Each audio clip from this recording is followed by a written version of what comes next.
आज हम आपको श्रीमद् भागवत महापुराण की एकादश स्कंद का 30 अध्याय सुनाते हैं, जिसमें माया और माया से पार होने के उपाय, माया और माया से पार होने के उपाय तथा ब्रह्म और कर्म योग का निरूपण के बारे में आपको विस्तार पूर्वक सुनाएंगे।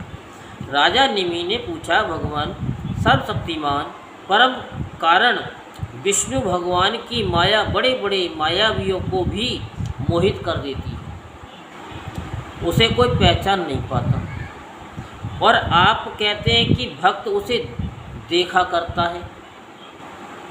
अतः अब मैं उस माया का स्वरूप जानना चाहता हूँ। आप लोग कृपा करके बतलाइए। योगीश्वरों, मैं एक मृत्यु का शिकार मनुष्य हूँ। संसार के तरह तरह के तापों ने मुझे बहुत दिनों से तपा रखा है। आप लोग जो भागवत कथा रूप अमृत का पान करा रहे हैं, वह उन तापों को मिटाने की एकमात्र औषधि है। इसलिए मैं आप लोगों की इस वाणी का सेवन करते करते तृप्त नहीं होता। आप कृपया और कहिए। जो तृप्त हो जाए तो उन्हें समझो सुनी नहीं, क्योंकि कथा जब भी आप सुनोगे तो अलग ही टाइप में मिलेगी। और अब तीसरे योगीश्वर अंतरिक्ष जी ने कहा कि राजन, भगवान की माया स्वरूप से अनिर्वचनीय है, इसलिए उसके कार्यों के द्वारा ही उसका विरूपण होता है। आदि पुरुष परमात्मा जिस शक्ति से संपूर्ण भूतों के कारण बनते हैं और उनके विषय भोग तथा मोक्ष की सिद्धि के लिए अथवा अपने उपासकों की उत्कृष्ट सिद्धि के लिए स्वनिर्मित पंचभूतों के द्वारा नाना प्रकार के देव मनुष्य आदि शरीरों की सृष्टि करते हैं, उसी को माया कहते हैं। इस प्रकार पंच महाभूतों के द्वारा बने हुए प्राण शरीरों में उन्होंने अंतर्यामी रूप से प्रवेश किया है और अपने को ही पहले एक मन के रूप में और इसके बाद 5 ज्ञानेंद्रियां और 5 कर्मेंद्रियां, इन 10 रूपों में विभक्त कर दिया है, यानी डिवाइड कर दिया है। उन्हीं के द्वारा विषयों का भोग कराने लगे। वे देह अभिमानी जीव अंतर्यामी के द्वारा प्रकाशित इंद्रियों के द्वारा विषयों का भोग करता है और इस पंचभूतों के द्वारा निर्मित शरीर को आत्मा अपना स्वरूप मानकर उसी में आसक्त हो जाता है। ये भगवान की माया है। अब वह कर्मेंद्रियों से सकाम कर्म करता है और उनके अनुसार शुभ कर्म का फल सुख और अशुभ कर्म का फल दुख भोग करने लगता है और शरीरधारी होकर इस संसार में भटकने लगता है। ये भगवान की माया है। इस प्रकार ये जीव ऐसी अनेक अमंगल में कर्म गतियों को उनके फलों को प्राप्त होता है और महाभूतों के प्रलय प्रयत्न विवश होकर जन्म के बाद मृत्यु और मृत्यु के बाद जन्म को प्राप्त होता रहता है। ये भगवान की माया है। जब पंचभूतों के प्रलय का समय आता है, तब अनादि और अनंत काल स्थूल तथा सूक्ष्म द्रव्य एवं गुण रूप इस समस्त व्यक्त सृष्टि को अव्यक्त की ओर उसके मूल कारण की ओर खींचता है। ये भगवान की माया है। उस समय पृथ्वी पर लगातार 100 वर्ष तक भयंकर सूखा पड़ता है, वर्षा बिल्कुल नहीं होती। प्रलय काल की शक्ति से सूर्य की उष्णता और भी बढ़ जाती है तथा वे तीनों लोगों को तपाने लगते हैं। ये भगवान की माया है।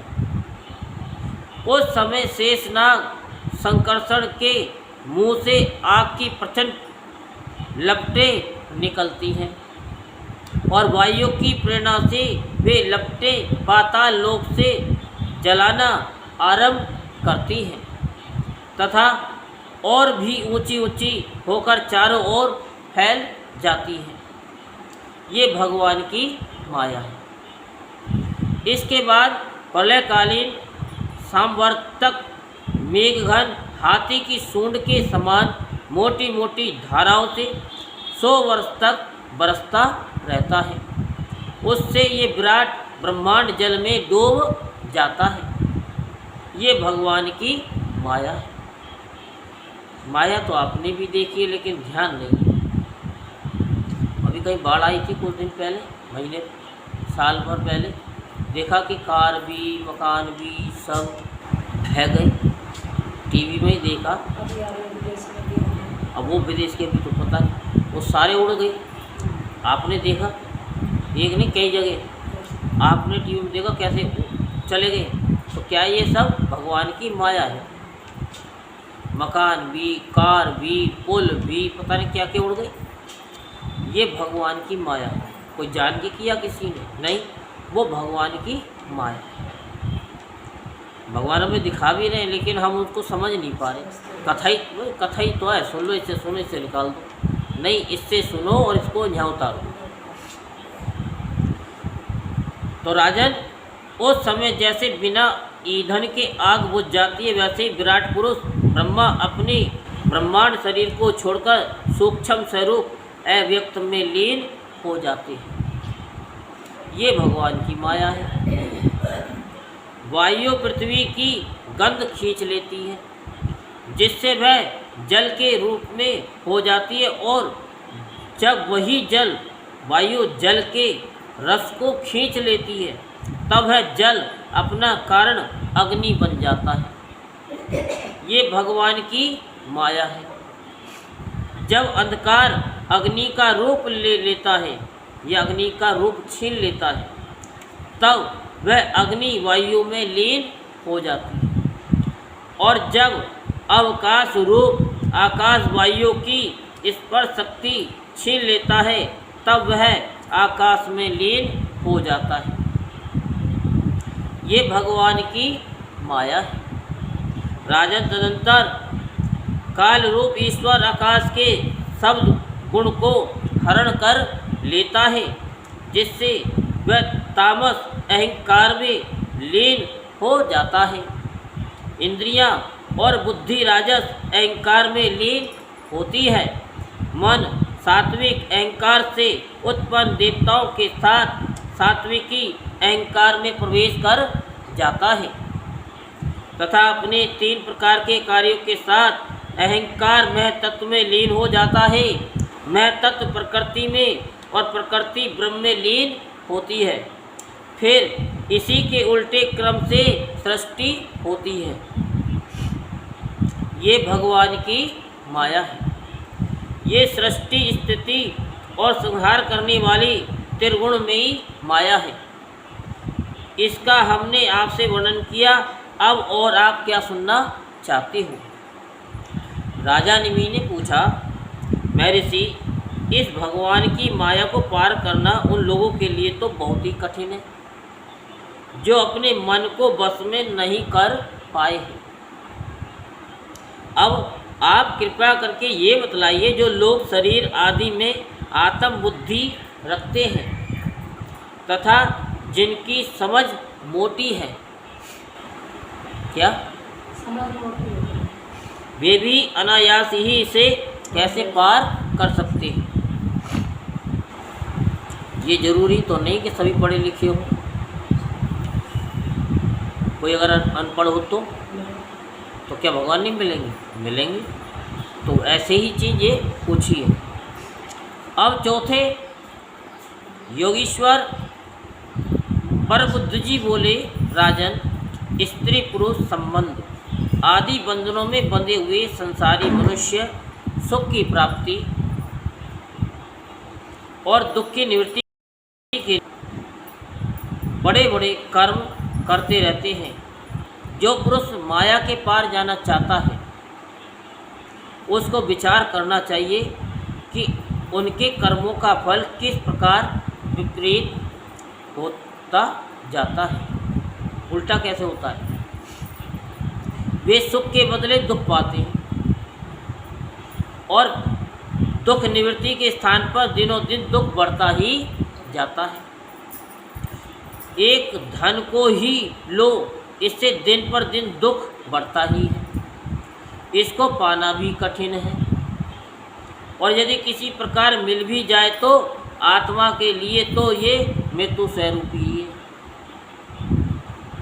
जो इसकी उलझनों में पड़ जाता है वे अपने आप को भूल जाता है। इसी प्रकार घर, पुत्र, स्वजन, संबंधी, पशुधन आदि भी अनित्य और नाशवान ही हैं। यदि कोई इन्हें जुटा भी ले तो इनसे क्या सुख शांति मिल सकती है।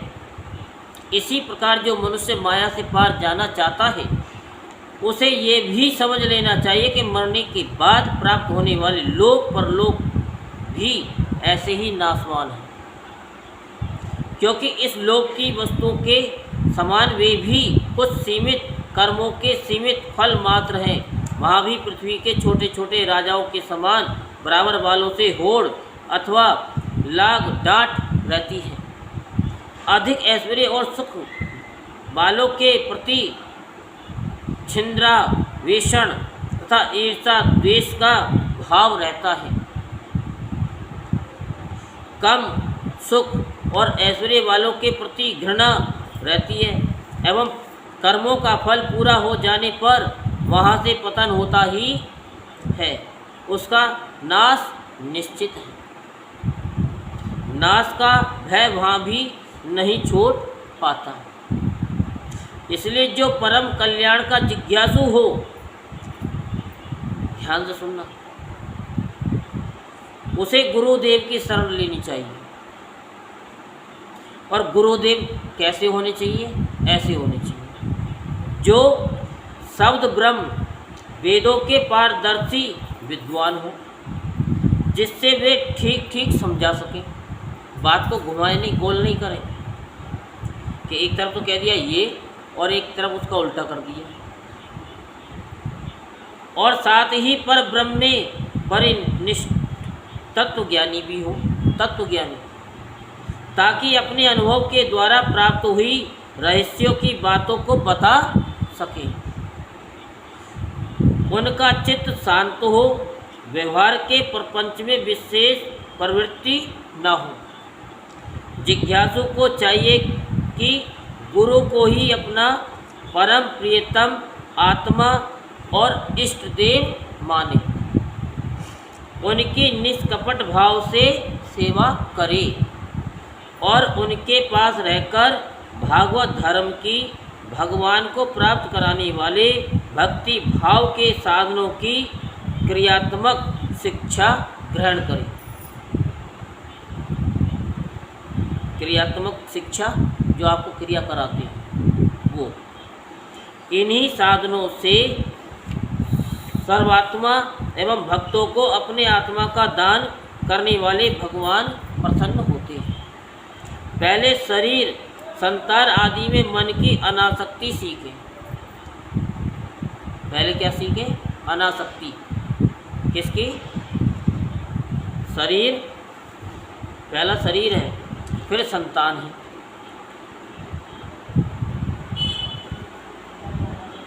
तो इनसे अनासक्ति, आसक्ति नहीं, आसक्ति और अनासक्ति समझते हो ना, जड़ भरत से पता चल गया होगा। फिर भगवान के भक्तों से प्रेम कैसे करना चाहिए ये भी आपको बताते हैं। कौन भगत है, कौन ठगत है, बताते हैं कि नहीं बताते आपको? आप ये सोचते हो कि हम बुराई करते, नहीं, क्योंकि जो उस रास्ते पे जा रहा है उसको अंतर तो बताना ही पड़ेगा कि भक्त कितने हैं या कितने भक्त आते हैं। और कथा तो सभी सुनते और सभी बच्चे पढ़ते और पढ़ाने वाला ही एक होता है और 50 ही बच्चे होते हैं, तो क्या सभी पास हो जाते हैं? सभी पास नहीं होते। जो जितने ध्यान से सुनता है उसमें मन लगा करके, पढ़ाने वाला भी एक ही है लेकिन पास कितने होते, 10, 20, 50 में से, और कोई फर्स्ट डिवीज़न भी आता है। तो क्या फर्स्ट डिवीज़न वाले को क्या गुरुजी ने अलग से बिठा करके उसको समझाया? उसी क्लास में समझाया। तो वही चीज़ है कि ये बताया कि फिर भगवान के भक्तों से प्रेम कैसे करना चाहिए, ये सीखे। इसके पश्चात प्राणियों के प्रति यथा योग्य दया, मैत्री और विनय की निष्कपट भाव से शिक्षा ग्रहण करें। मिट्टी, जल आदि से वाहे शरीर की पवित्रता, छल कपट आदि के त्याग से भीतर की पवित्रता, अपने धर्म का अनुष्ठान, सहन शक्ति, मौन, स्वाध्याय, सरलता, ब्रह्मचर्य, अहिंसा तथा शीत उष्ण, सुख दुख आदि द्वंद्वों में हर्ष विषाद से रहित होना सीखे। सर्वस्व अर्थात समस्त देश काल और वस्तुओं में चेतन रूप से आत्मा और नियंता रूप से ईश्वर को देखना, एकांत सेवन, यही मेरा घर है। क्या? ईश्वर को देखना और एकांत सेवन।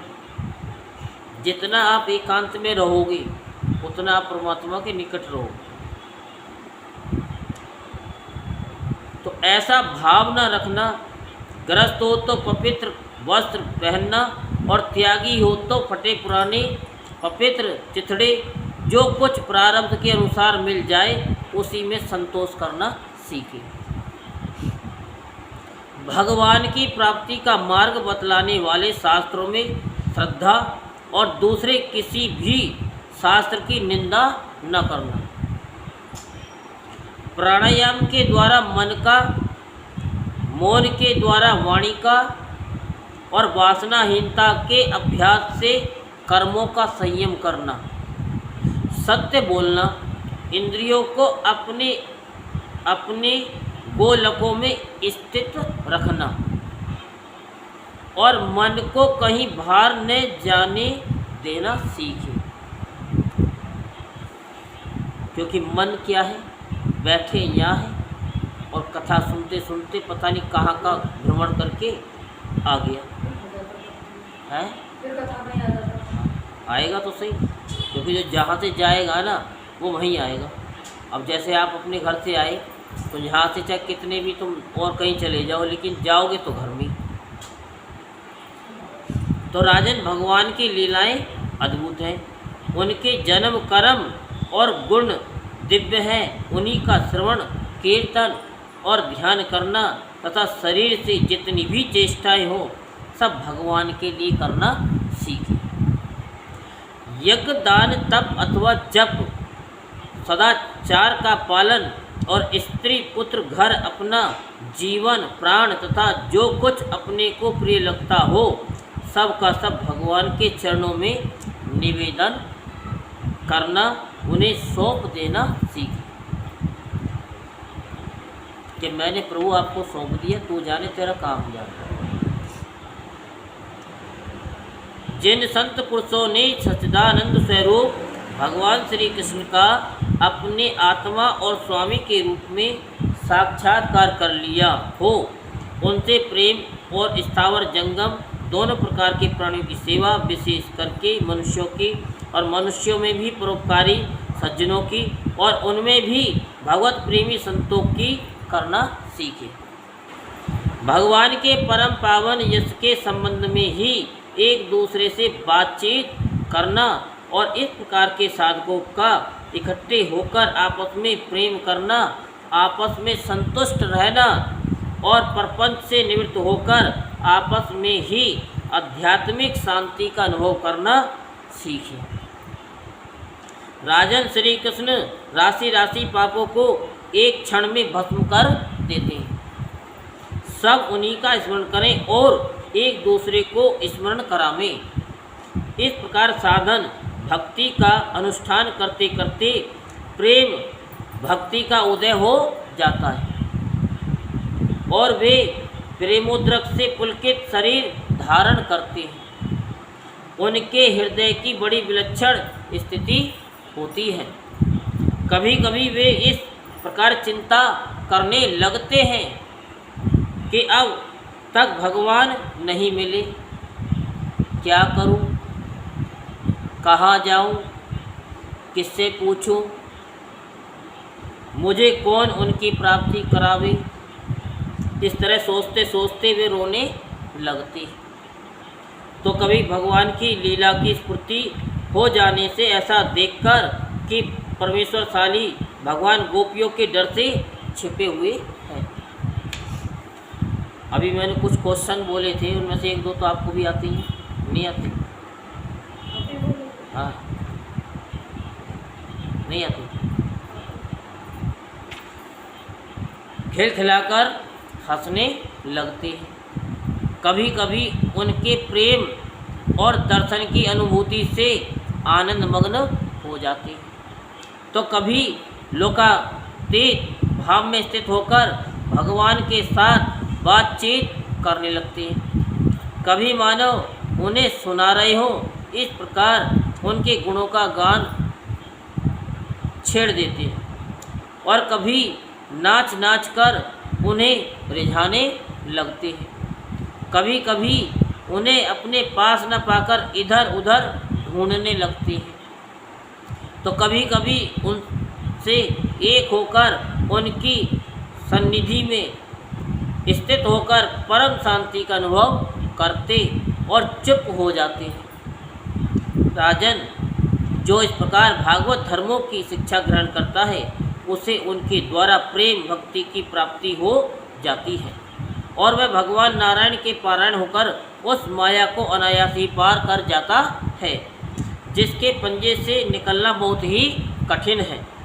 राजा निमि ने पूछा, महर्षियों, आप लोग परमात्मा के वास्तविक स्वरूप जानने वालों में सर्वश्रेष्ठ हैं, इसलिए मुझे ये बतलाइए कि जिस पर ब्रह्म परमात्मा का नारायण नाम से वर्णन किया जाता है, उनका स्वरूप क्या है। अब पांचवें योगीश्वर पिपलायन जी ने कहा कि राजन, जो इस संसार की उत्पत्ति, स्थिति और प्रलय का निमित्त कारण और उपादान कारण दोनों ही हैं, बनने वाला भी है और बनाने वाला भी है, परंतु स्वयं कारण रहित है, जो सपन, जागृत और सुषुप्ति अवस्थाओं में उनके साक्षी के रूप में विद्यमान रहता है और उनके अतिरिक्त समाधि में भी जो का तो एक रस रहता है, जिसकी सत्ता से ही सत्तावान होकर शरीर, इंद्रिय, प्राण और अंतःकरण अपना अपना काम करने में समर्थ होते हैं, उसी परम सत्य वस्तु को आप नारायण समझिए। जैसे चिंगारियाँ न तो अग्नि को प्रकाशित ही कर सकती है और न जला ही सकती है, वैसे ही उस परम तत्व में आत्म स्वरूप में न तो मन की गति है और न वाणी की।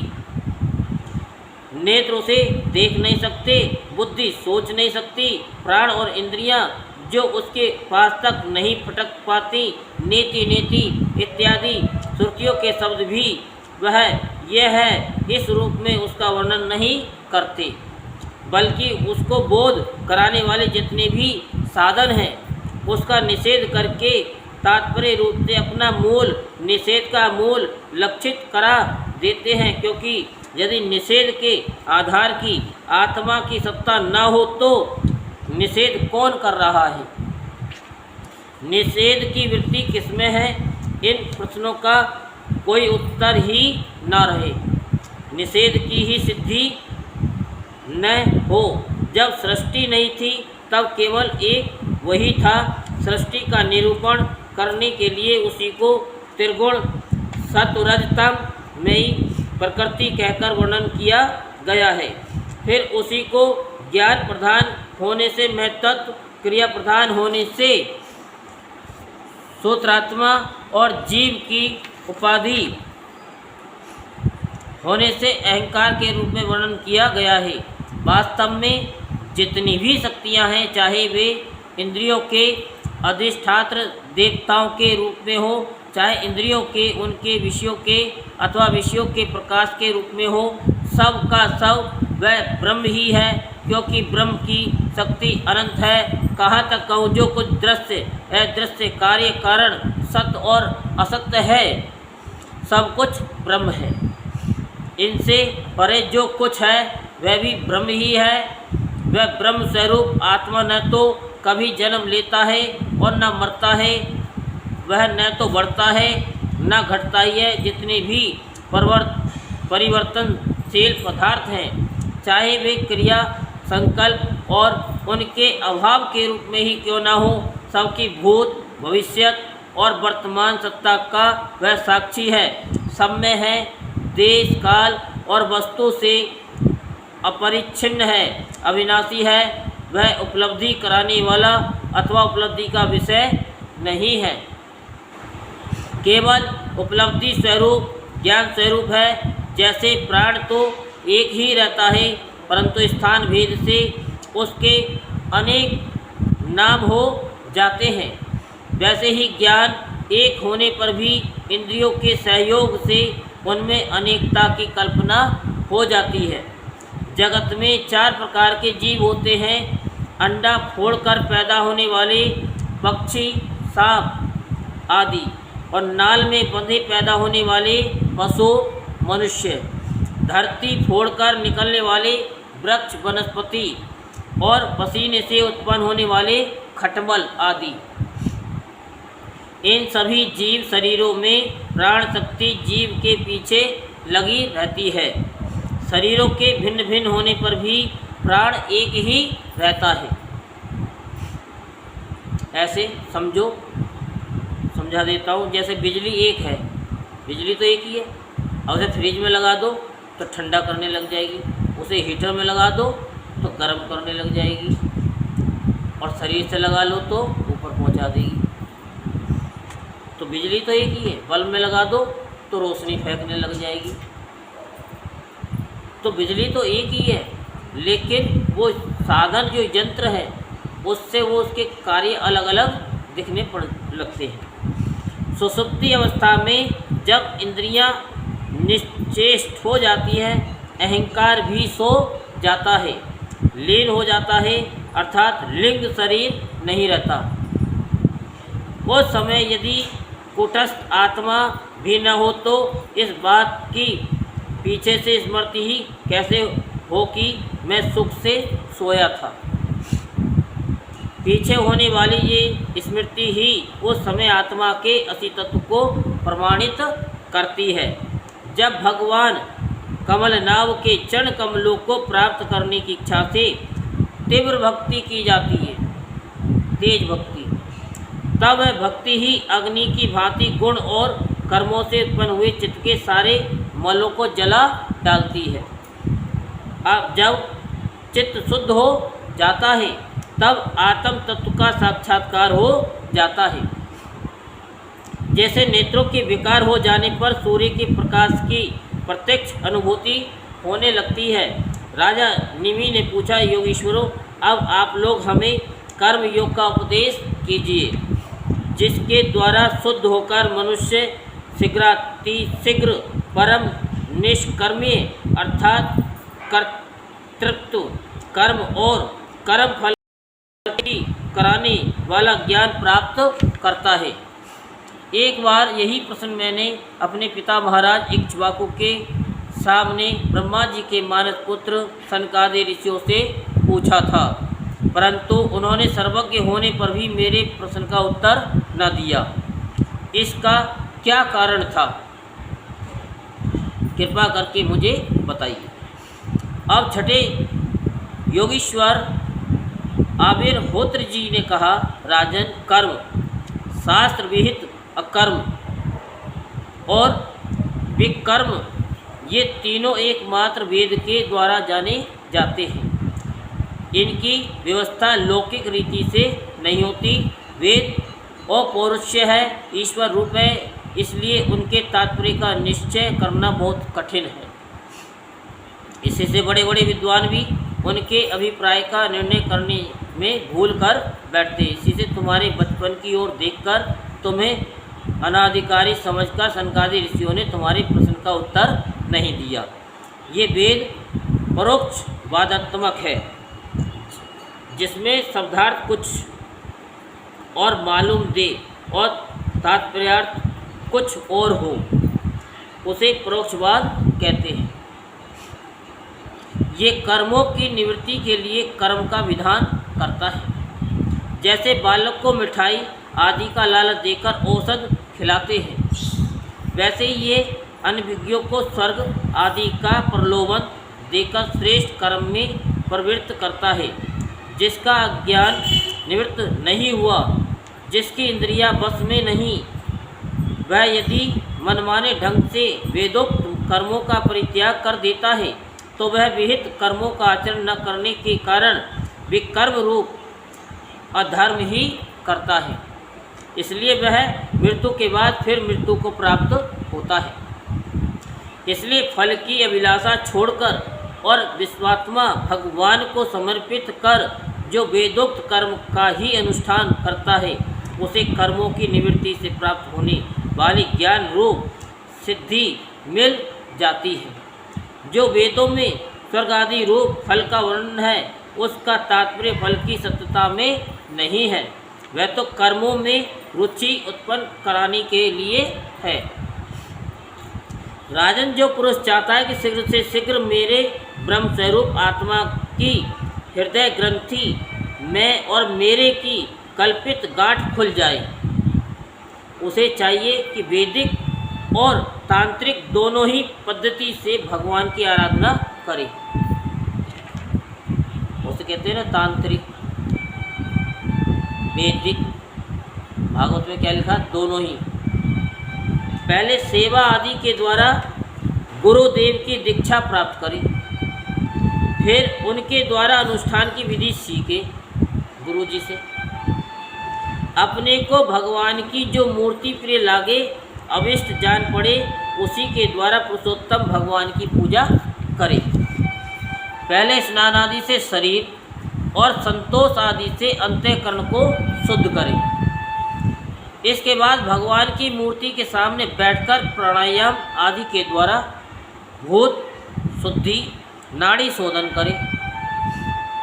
तत्पश्चात विधि पूर्वक मंत्र देवता आदि के न्यास से अंग रक्षा करके भगवान की पूजा करे।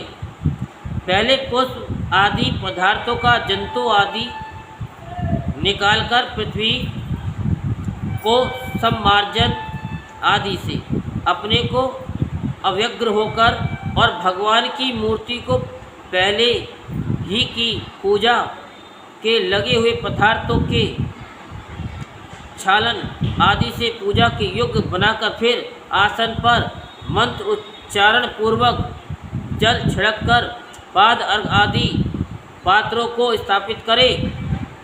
तदंतर एकाग्रचित होकर हृदय में भगवान का ध्यान करके फिर उसे सामने की श्री मूर्ति में चिंतन करे। तदंतर हृदय, सिर, शिखा कराते हैं ना, हृदय शिखा, इस तरीके से